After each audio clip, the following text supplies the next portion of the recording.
Hoy vamos a hablar de un gran desafío, el tratamiento de la migraña en niños y adolescentes. Hola, ¿qué tal? Soy Roberto Belvis desde el Hospital de Sant Pau de Barcelona y estos son mis podcasts. Este es uno muy emotivo. Vamos a tratar niños. El adolescente es prácticamente como un adulto más pequeño, pero el niño tiene muchas peculiaridades. En España, la asistencia pediátrica está regulada en cuanto a la migraña por los neuropediatras. ¿En qué momento pasan a la edad para que los lleve un neurólogo de adultos? En cada hospital es diferente, varía desde los 15 hasta los 18 años, pero lo que es cierto es que cualquier neurólogo de adultos en su vida va a valorar adolescentes y tal vez le toque valorar a algún niño. ¿Qué peculiaridades tienen las cefaleas en los niños? Bueno, realmente las entidades son prácticamente las mismas, pero sí que cambia su frecuencia bastante. En cuanto a la migraña, pues encontramos unas presentaciones que no van a aparecer en los adultos, que son los llamados síndromes premigraña. Además, los ataques de migraña, los normales, tienen una duración más corta y las auras pueden ser realmente más complejas que en los adultos, que suelen ser bastante estereotipadas. Otra característica diferente en los niños y adolescentes es que las cefaleas secundarias suelen ser más frecuentes, comenzando por los traumatismos, sobre todo en niños pequeños, pues es más frecuente que existan más cefaleas postraumáticas porque son más trastos que los adultos y por lo tanto se dan más golpes en la cabeza. También las infecciones, sobre todo a nivel meningio, son más frecuentes en niños que en adultos. La malformación de Chiari-1 puede dar la cara en forma de cefalea en la niñez, así como la hidrocefalia, la hipertensión intracraneal o la hipotensión intracraneal también son más frecuentes y, por supuesto, el tumor. Los tumores cerebrales no suelen dar gran cefalea, pero en los niños es típico que haya tumores en el cerebelo y, como sabéis, en la fosa posterior cualquier lesión sí que puede dar cefalea. Por eso es más frecuente encontrar cefalea secundaria tumor en niños que en adultos. Y últimamente incluso hay una entidad que era típica de los adultos y que ahora empezamos a verla en niños, que es la cefalea por abuso analgésico. Cada vez consumen más analgésicos y ya comienza a ser un problema en algunos países como en Estados Unidos. La migraña realmente es una enfermedad que tiene dos picos de incidencia en la vida, sobre todo en la mujer, que es la menarquia y cuando se llega a la fase de adulto joven, cuando comienza el estrés de verdad. En los niños, pues sería en esta fase de adulto joven y evidentemente la menarquia no. Lo que es característico es que la mayoría de estudios, de una forma un tanto incomprensible, muestran que la migraña es más frecuente en niños que en niñas hasta que llega la primera menstruación, hasta que llega la menarquia. A partir de ahí es cuando la migraña tiene más niñas que niños afectados y por eso actualmente se dice que aproximadamente en migraña hay 3 mujeres por cada hombre. Pero como luego llega la menopausia, de nuevo las dos curvas, las dos cifras tienden a igualarse y después de la menopausia ya no es 3 mujeres por cada hombre, sino que realmente casi ya se igualan hombres y mujeres. Hablemos del tratamiento del dolor de cabeza en general en el niño. Lo primero que hace falta es información. Hay que entender que el niño no es un adulto bajito, como muchas veces decimos algunos neurólogos de adultos. Hay que explicar la enfermedad, sobre todo si el niño ya tiene capacidad de comprensión, algo que realmente a veces cuesta de saber, sobre todo si no eres un neurólogo experimentado en niños. Hay que educar sobre los factores precipitantes a los padres y al niño, si ya tiene capacidad de entenderlo. Y hay que marcar, como siempre, tanto en adultos como en niños, objetivos de tratamiento que sean realistas. Es típico fomentar falsas expectativas diciendo, tómate esto que te voy a quitar la migraña cero, que se dice. Bien, migraña cero, lamentablemente, aún no tenemos ningún fármaco que lo consiga. Por lo tanto, hay que decir lo que dicen los ensayos clínicos. Tómate esto, que realmente tienes una probabilidad X de que te reduzca a menos de la mitad los días que tienes de migraña al mes. Y todas estas cosas hay que explicarlas bien, porque lo que está claro es que en migraña, tanto en adultos como en niños, la adherencia al tratamiento es fundamental. Si el paciente no sabe cómo hacer lo que está haciendo y por qué lo hace, es difícil que cumpla con el tratamiento que le estamos asignando. La primera parte, después de la información, la primera parte de tratamiento de la migraña, aunque no se la considera una medida terapéutica, lo cierto es que es probablemente la mejor medida terapéutica, que es estudiar, analizar qué factores precipitan la migraña en el niño y adolescente. Y cuando cogemos los estudios, el estrés, igual que en los adultos, es el número 1. Tal vez no es tan frecuente en los adultos, en algunos estudios llega al 80-90%. En los niños estaría entre el 50 y el 75%. Los factores ambientales que no son tan importantes en los adultos, en los niños sí que lo son. El calor, las luces, los ruidos, los perfumes. Los trastornos del sueño también son importantes en los niños, igual que en los adultos, y también la hipoglucemia, el retrasar las comidas, el saltárselas, sobre todo en los niños más pequeños, este es un factor precipitante muy importante. Los excitantes en los niños, sobre todo la anarquía en la toma de excitantes, es muy importante como factor precipitante de la migraña, sobre todo las Coca-Colas y cosas de refrescos que lleven cafeína y cosas de estas. Y el factor hormonal, que en las mujeres adultas es importantísimo, probablemente después del estrés es el segundo factor que precipita la migraña en los adultos, pues en los niños no lo es tanto y evidentemente su importancia es muy poca antes de la menstruación. Después de la menstruación ya comienza a ser un factor importante. Factores nuevos que se han visto en los niños y que merece la pena explorar, uno es evidente que es la obesidad, tanto en adultos como en niños, se está viendo que es un factor no precipitante, pero sí cronificante de la migraña. Y también es importante meterse en el mundo de los videojuegos, los abusos de chicle por la repetición de masticación durante el día. Todas estas cosas no las miramos, no las vemos en adultos, pero en los niños es importante explorarlas. Otro tema que ha llegado al mundo de las cefaleas y de la migraña en concreto y que es muy lamentable es el mundo del abuso. Los niños que reciben abusos sexuales, físicos y psíquicos presentan más cefaleas, más refractarias y más crónicas que los niños que no los han sufrido. Son ya múltiples los estudios que demuestran que este tipo de abusos producen migraña en los niños y realmente incluso ya hay un metaanálisis publicado. Realmente es una lacra social, igual que el bullying. También últimamente comienza a relacionarse con cefaleas más refractarias y más crónicas en los niños.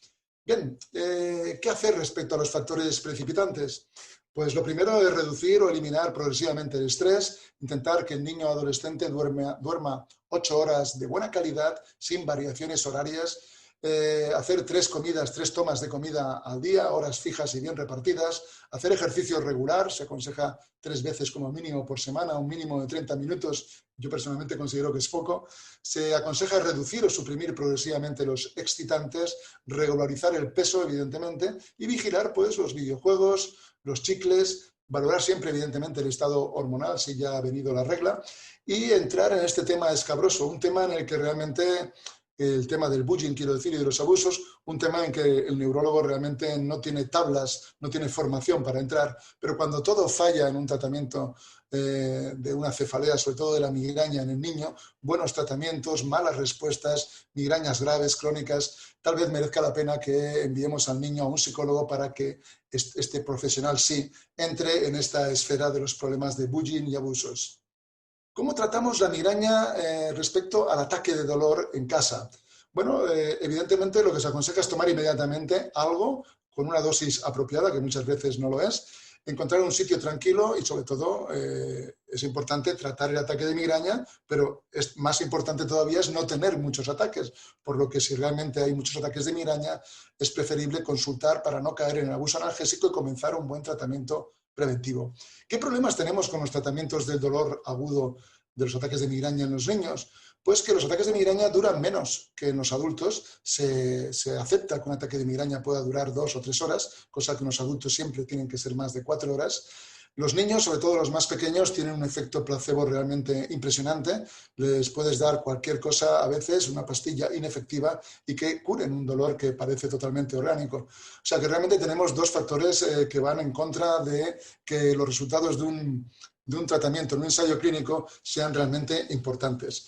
El esquema básico para tratar el dolor en un ataque de migraña en un niño adolescente consiste, cuando este es leve o moderado, paracetamol o ibuprofeno, y cuando es moderado o grave, igual que en los adultos, los triptanes. El ibuprofeno tiene un nivel de evidencia 1A, se tiene que calcular evidentemente su dosis ajustada al peso en los niños que aún no tienen cuerpo de adulto, y el paracetamol es un nivel 2, recomendación de grado B, y también se tiene que calcular evidentemente la dosis según el peso.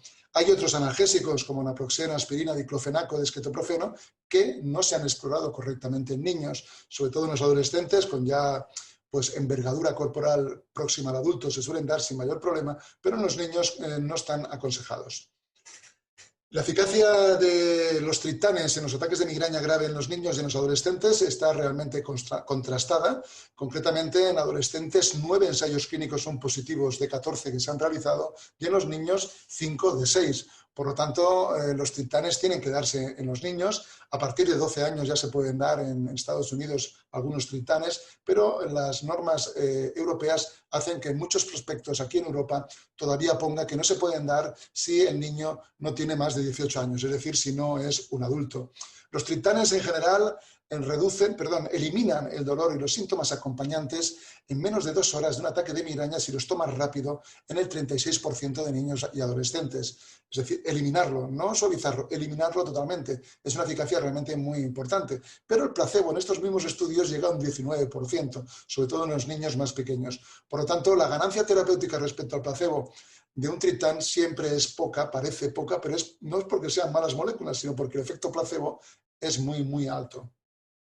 Actualmente tenemos en Europa aceptados para tratar la migraña en el niño el sumatriptán y el zolmitriptán, sobre todo por vía nasal. En Estados Unidos, sin embargo, está el rizatriptán pediátrico de 5 miligramos, el almotriptán, el sumatriptán más naproxeno, que se llama Treximet. En fin, hay varios triptanes que ya se pueden dar a partir de los 12 años en niños en Estados Unidos. En cuanto a los ergóticos ya sabéis que están prohibidos en menores de 18 años en España, pero en Estados Unidos algunas formulaciones son ergotamina pura por vía oral o por vía intranasal y por lo tanto allí pues todavía son una formulación que existe y que se están dando, incluso en adolescentes. En niños pequeños se puede dar difenhidramina, que como sabéis es un antihistamínico que se da pues para el picor, para las alergias y que tiene como efecto secundario el sueño. Como sabéis, cuanto el niño sea más pequeño, una siesta puede hacer que ya se despierte sin migraña. Si lográis relajar a un niño pequeño con migraña y que se duerma, es muy posible que la siesta sea curativa. Pues si le damos difenhidramina, el famoso Benadryl aquí en España, pues le vamos a inducir esa somnolencia y es posible que realmente se despierte ya sin migraña. De hecho, hay un ensayo clínico que demostró la eficacia de este compuesto. Si el niño realmente fracasa en el tratamiento del ataque en casa, pues hay que ir al hospital. En los hospitales, varios metaanálisis muestran que la asistencia a los niños, sobre todo cuanto más pequeños, es bastante mala. Mala porque muchos niños llegan a urgencias y se les da lo mismo que han tomado en casa, generalmente por vía oral, es decir, la vía intravenosa se utiliza muy poco y eso que los estudios son norteamericanos, canadienses, estadounidenses. Realmente es difícil encontrar estudios en los que veas que se pone una vía parenteral. En algún estudio no se llega ni al 50% de los niños, o sea, se les da una pastilla o no se les da nada. Los triptanes se utilizan poquísimo, los opioides afortunadamente muy poco y lo que más se utiliza es ibuprofeno y paracetamol, que es justo lo que probablemente el niño ya ha tomado en su casa. Los preventivos en urgencias no se dan y muy pocas veces, la primera vez que se viene a urgencias, se envía al paciente al neurólogo pediátrico o al neuropediatra. Es decir, tiene que volver el niño a urgencias para que los médicos, los pediatras, envíen al neuropediatra al niño. En urgencias, ¿qué es lo que hay que hacer? ¿Qué es lo que ha demostrado eficacia? Pues evidentemente aislar al niño de los estímulos de urgencia, es un lugar habitualmente ruidoso. Si el niño sobre todo está deshidratado o bien ha vomitado, se recomienda administrar un suero por vía intravenosa. Antiinflamatorio, pues bueno, en Estados Unidos existe el ibuprofeno parenteral, también existe el naproxeno parenteral, pero lo que más se da y lo que más se ha estudiado es el ketorolaco intravenoso parenteral, no intramuscular, y realmente tiene una eficacia bastante buena en los estudios. También se da en una segunda fase, si con ketorolaco no hay eficacia, la plocororperacina y evidentemente lo ideal sería darle al niño un triptán si ya no se lo ha tomado en su casa. En los niños más pequeños se puede dar, como hemos dicho antes, la difenhidramina en urgencias por vía parenteral y cuando todo falla, pues igual que en los adultos hay que recurrir a los corticoides, que son los mismos, dexametasona y metilprednisolona. El sumatriptán subcutáneo realmente se utiliza muy poco, incluso en Estados Unidos, y hay algún estudio con ergotamina intravenosa, ergotamina pura, que realmente ha mostrado eficacia. Cuando ya realmente llegamos a un estado de refractariedad, ya en estatus migrañoso, ya ha fallado todo, igual que los adultos se administra el ácido valproico ajustado por peso. Como tratamiento preventivo, pues bueno, igual que en los adultos, muy pocos niños reciben tratamiento preventivo cuando realmente lo necesitan. Se estima que el 82% de los niños que tendrían que estar recibiendo tratamiento preventivo en Estados Unidos no lo están recibiendo. Hay varias explicaciones para esta cifra tan baja de administración de tratamiento preventivo. La primera es que los propios profesionales saben que hay pocos estudios controlados, los estudios tienen muestras pequeñas, la mayoría de tratamientos en la ficha técnica pone que no están destinados a la migraña, sino a otras enfermedades, y esto explicárselo a unos padres es muy complicado. Si los neurólogos de adultos ya tenemos problemas con los adultos, pues imaginaros los neuropediatras con los padres de los niños, convencer de que el niño se tome un antidepresivo para su migraña, una cosa que allí pone que es antidepresiva solamente. El efecto placebo también es muy importante en los estudios, y realmente otro factor que hace que muchos padres pues rehúsen ofrecer preventivos a sus hijos es la mala fama, a veces injustificada, que tienen, que si unos entorpecen mentalmente, que si otros hacen ganar kilos, etcétera, ¿no? Las indicaciones son muy parecidas de tratamiento preventivo en los niños respecto a los adultos, más de 3 ataques al mes durante más de 3 meses seguidos, o bien una migraña que altere de forma pues muy importante las actividades de la vida diaria, es decir, un niño que falta al colegio o que tiene una grave inatención en la clase, alteraciones del sueño o cuando hay comorbilidad psiquiátrica, evidentemente, cuando ya empezamos a ver ansiedad y depresión. También hay que tener en cuenta que la migraña en los niños puede asociar otra sintomatología que no es tan frecuente en los adultos, como es el vértigo, debilidad, confusión, trastornos visuales, etcétera. Se aconseja que el tratamiento preventivo en los niños se base, como en los adultos, en un calendario de migraña, es decir, que los padres apunten la migraña en un calendario, qué ha tomado el niño, a ver cuántos días tiene la migraña al mes. Es fundamental y realmente es lo que va a justificar o no el inicio de un tratamiento preventivo. Muy importante no generar falsas expectativas. Hay que explicar siempre al niño, si tiene capacidad de comprenderlo, y a los padres que la eficacia de nuestros tratamientos, igual que los adultos, es la reducción de más del 50% de los días de migraña mensuales. Por lo tanto, consideramos que un fármaco realmente es eficaz si un niño tenía 20 días de migraña al mes y conseguimos reducirlas a menos de 10, pero nunca hablar de migraña cero, nunca poner como objetivo que vamos a eliminar la migraña al niño. Bien, realmente en la literatura observamos que el preventivo más utilizado en los niños es la amitriptilina, curiosamente, uno de los que es eficaz, pero de los menos eficaces que tenemos en adultos. Probablemente los pediatras y neuropediatras en Estados Unidos lo dan con mucha frecuencia porque tiene un perfil de seguridad bastante bueno en niños, da pocos efectos secundarios. Desde el punto de vista científico, sin embargo, el que tiene más apoyo desde el punto de vista de ensayos clínicos es el topiramato. Sin embargo, el tema de que puede ralentizar el crecimiento de un niño o el tema del entorpecimiento cognitivo que puede hacer que un niño fracase en el colegio hace que se prescriba poco. Se están ya comenzando a administrar botos en niños, sobre todo en niños ya en edad de adolescencia, y realmente estas primeras experiencias, hay ya por lo menos unas 5 experiencias publicadas en la literatura, no muestran ningún problema de administrar botos o, por ejemplo, también bloqueos anestésicos en los niños. Sin embargo, en los niños, probablemente por la ideología de los padres y por el miedo a los fármacos, se utiliza mucho lo que se llama CAM, las terapias alternativas y complementarias. En adultos, en Estados Unidos, se utilizan muchos más que en Europa, pero en los niños realmente se utilizan de forma, yo diría ya, diseminada.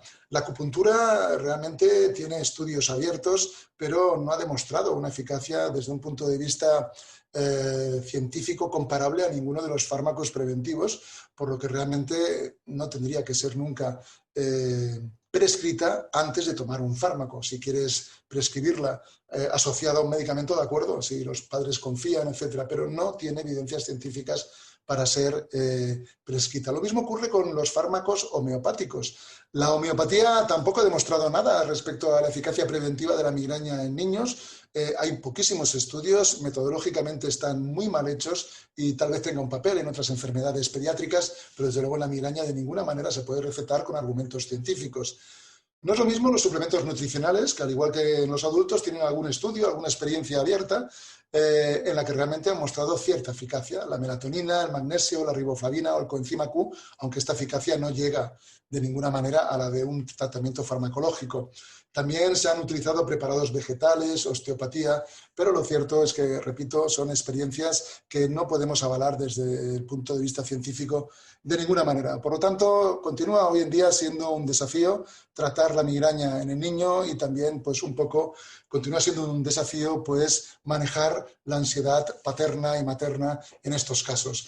En España los neuropediatras se encargan de los niños más pequeños, pero los neurólogos adultos podemos ver adolescentes, por lo que tenemos que formarnos en la asistencia a este tipo de pacientes, porque tarde o temprano tendremos adolescentes en nuestra consulta. Y eso es todo lo que os quería contar desde este podcast. Hasta luego.